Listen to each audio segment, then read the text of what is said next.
Hi, I'm Amy Lamb, and I'm going to be going over the demographics for Oneonta Senior High School. I teach Spanish levels 2 and 3 at the high school. That's grades 10 and 11.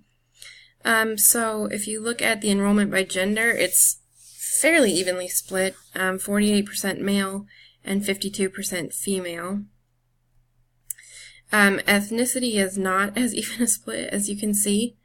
The overwhelming majority of students are white.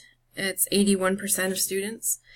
The next highest percentage is Black or African American at 8%, then Hispanic or Latino at 7%, Asian or Native Hawaiian and other Pacific Islander at 4%, and then multiracial and American Indian or Alaskan Native are both 0% of the population, although there are students. It's such a small percentage that it's 0%.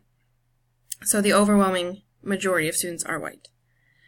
18% of our student population are students with disabilities, and just over a third, at 36%, are economically disadvantaged. So based on those demographics, I wanted to just talk a little bit about the two articles from this week as well. The Education Week article puts the collective majority of minority students at 50.3% now. That is not something that is reflected at Oneonta. The percentage of collective minority students still does not compare to the percentage of white students in the district.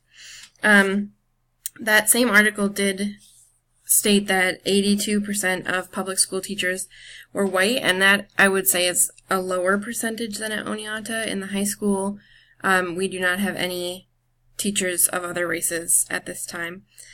So that demographic is more accurately reflected, although that statistic is a little lower than what we experience in the district.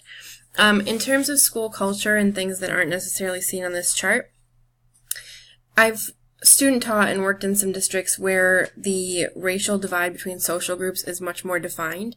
But at Oneonta, I don't see those same kinds of dynamics playing out between student groups. The students of different races interact really well with each other, and I think our school climate in general is one of accepting diversity and creating a unified school community, which might not be so obvious based on the kind of staggering jump between white students and students of other races.